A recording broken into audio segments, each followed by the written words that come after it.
सारी जिंदगी के कांटे समाप्त हो जाते हैं। फुलेरा दूज कहते हैं दिन भगवान शंकर शिव के मस्तक पर, पिंडी पर, शिवलिंग पर धतूरा पहली बार चढ़ाया गया तो फुलेरा दूज का दिन था। इसलिए शिव महापुराण की कथा कहती है जिस दिन कोई मुहूर्त नहीं हो, कोई काम नहीं हो, उस दिन केवल फुलेरा दूज के दिन आप किसी भी दुकान का, व्यापार का, व्यवसाय का, जन्म का, आदि का कोई भी मुहूर्त कर लो, वो कभी ठप नहीं हो सकता, वो बढ़कर ही चलेगा।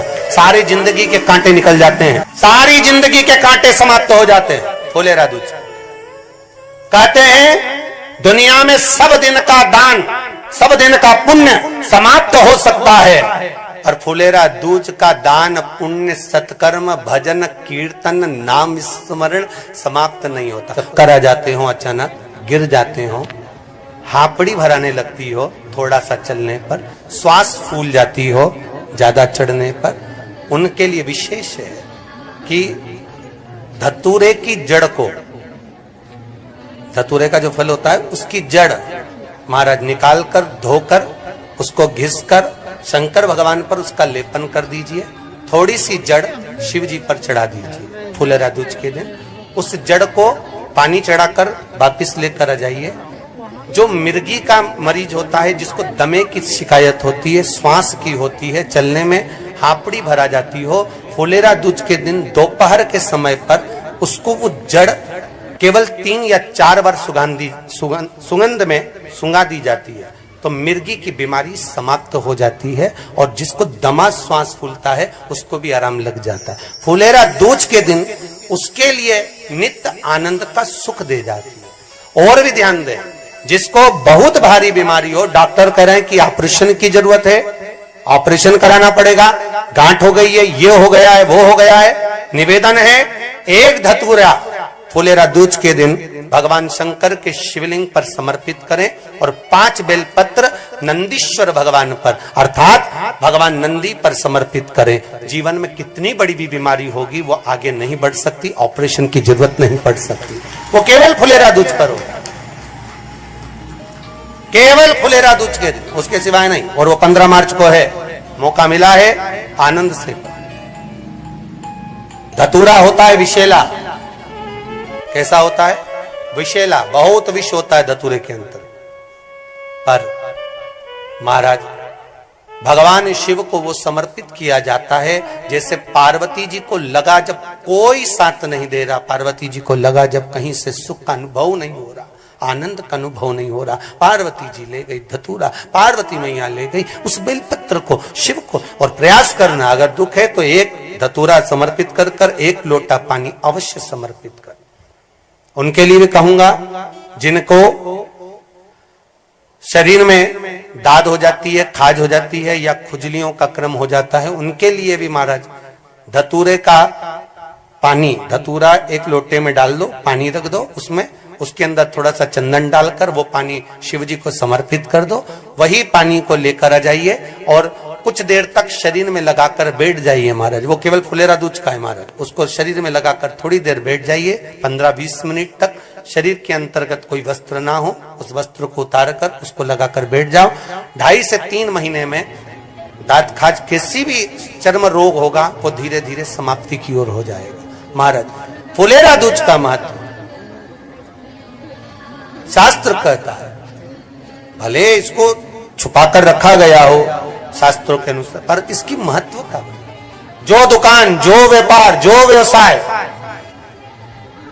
और पहले भी आपको कहा, मान लो आप शिवरात्रि के दिन रात को भगवान शंकर को धतूरा चढ़ाते हो व्यापार व्यवसाय के लिए, और वो धतूरा आप शिवरात्रि के दिन सुबह 4 बजे से पहले नहीं बांध सकते, तो उस धतूरे को फुलेरा दूज के दिन लाल वस्त्र में बांधकर अपने व्यापार वाली जगह पर बांध दो। जीवन में कभी व्यापार नीचे नहीं जाएगा, बढ़ता ही चला जाएगा। और उनके लिए भी निवेदन करूंगा जिनके यहाँ कर्जा बहुत है, बहुत कर्जा है, चूक ही नहीं रहा, पैसा ही नहीं रहा, व्यापार चले तो कर्जा चूके, उनके लिए भी निवेदन करूंगा। एक धतूरा बेलपत्री के पेड़ के नीचे शिवलिंग का निर्माण कर कर फुलेरा दूज के दिन उस धतूरे को अपनी कामना कर कर हल्दी में भिंगोकर उसको भगवान शंकर को समर्पित कर दीजिए अपनी कामना कर कर। उसी हल्दी की 1 बिंदी अपने साथ में रुमाल में लगाकर अपने व्यापार व्यवसाय की जगह पर लेकर जाइए।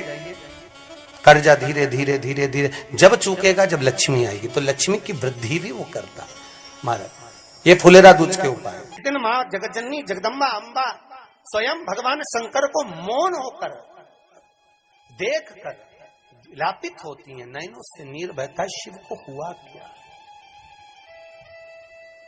शंकर को क्या हुआ, योगड़दानी को हुआ क्या।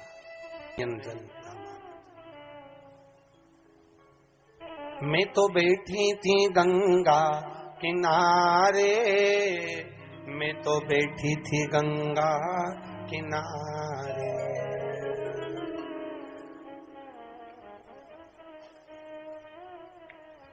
ऐसा धक्का दिया ओ भोलेनाथ, दिल तुझको दिया ओ भोलेनाथ। भगवान शिव ओगड़दानी, त्रिकालदर्शी, कैलाशी, अविनाशी, इस चित्तवृत्ति के मन की बात को धारण करने वाले।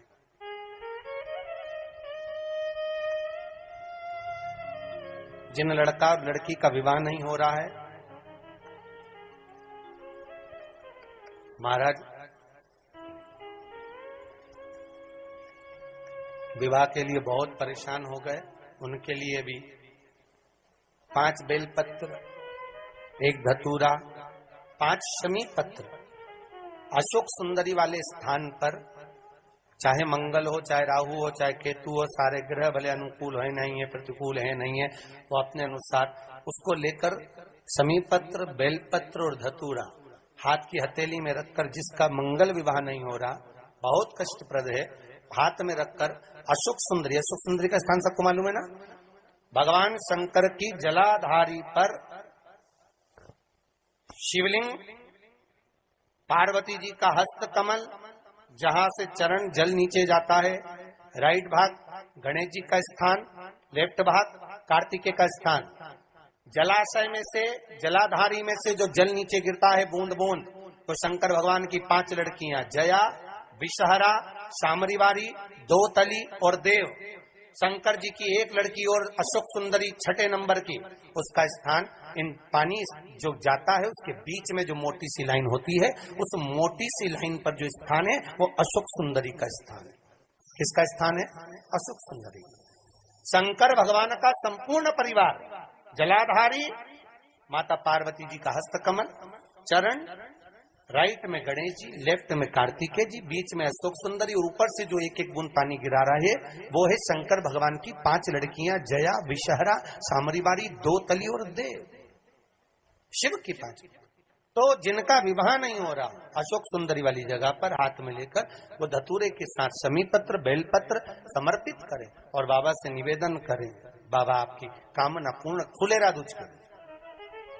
अशोक सुंदरी पर जो धतूरा चढ़ता है, वैसे तो अशोक सुंदरी पर धतूरा बहुत कम चढ़ता है, केवल एक फुलेरा दूज का दिन ही ऐसा होता है जिस दिन अशोक सुंदरी वाली जगह पर धतूरा चढ़ता है।